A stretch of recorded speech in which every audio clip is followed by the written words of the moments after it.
আসসালামু আলাইকুম রহমতুল্লাহি ওয়া বারাকাতুহু। সুপ্রিয় দর্শক মণ্ডলী, আশা করি মহান আল্লাহ রাব্বুল আলামিনের অশেষ মেহেরবানি ও দয়ায় আপনারা সকলে ভালো আছেন। প্রিয় দর্শক, আজকে আমরা জানব অলসতা এবং ছোট বাচ্চাদের খারাপ অভ্যাস দূর করার জন্য কোন আমলটি করতে হবে। আজকে যে আমলটি আপনাদেরকে বলবো সেটি মূলত আয়াতুল কুরসির একটি আমল।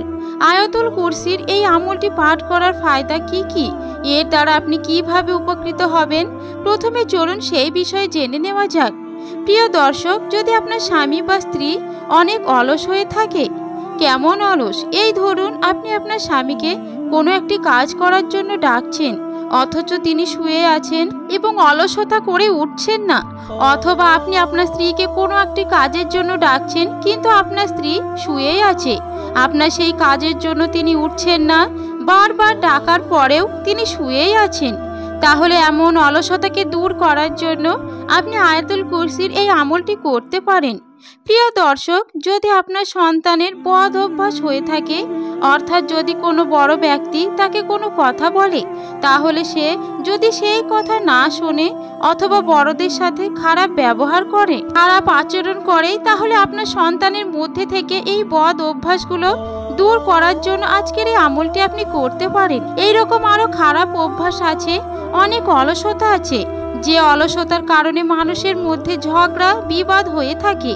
সেই সমস্ত খারাপ অভ্যাস, সেই সমস্ত অলসতাকে দূর করার জন্য আজকের এই আমলটি খুবই কার্যকরী একটি আমল। তাহলে আয়াতুল কুরসির সেই আমলটি কোন নিয়মে করবেন, চলুন তা আগে জেনে নেওয়া যাক। যদি আপনার স্বামী অলস হয়ে থাকে, তাকে নামাজের জন্য ডাকা হলে সে নামাজ পড়তে না চায়, বা অন্য কোনো কাজের জন্য ডাকা হলে সে যদি আলসেমি করে শুয়ে থাকে, সেই কাজের জন্য না ওঠে, এই রকম যারা করে তাদের মধ্যেই বদ অভ্যাস থাকে। আর তার জন্য আপনি আমলটি করতে পারেন, অর্থাৎ তার মাথায় হাত দিয়ে 7 বার আপনি আয়াতুল কুরসি পাঠ করবেন। 7 বার আয়াতুল কুরসি পাঠ করার পর তার মাথায় ফু দেবেন এবং আপনার হাত দ্বারা তার মাথায় হাত বুলিয়ে দেবেন। প্রিয় দর্শক, যদি আপনার সন্তানের মাঝে বদ অভ্যাস হয়ে থাকে, অর্থাৎ আপনি তাকে যেভাবে চলাফেরা করতে বলেন সে যদি সেইভাবে চলাফেরা না করে খারাপ ছেলে মেয়েদের সাথে যদি চলাফেরা করতে থাকে, তাহলে আপনার সন্তানের জন্য এই আমলটি করতে পারেন। এতে করে ভালো উপকার পাবেন ইনশাআল্লাহ। আয়াতুল কুরসির এই আমলটি খুবই গুরুত্বপূর্ণ এবং কার্যকরী। যে এই আমলটি করবে সে অবশ্যই ভালো ফল পাবে। প্রিয় দর্শক, আয়াতুল কুরসির অনেক ফজিলত রয়েছে, কিন্তু আমি আমার এই ভিডিওতে আয়াতুল কুরসির সেই সব ফজিলত নিয়ে আলোচনা করিনি।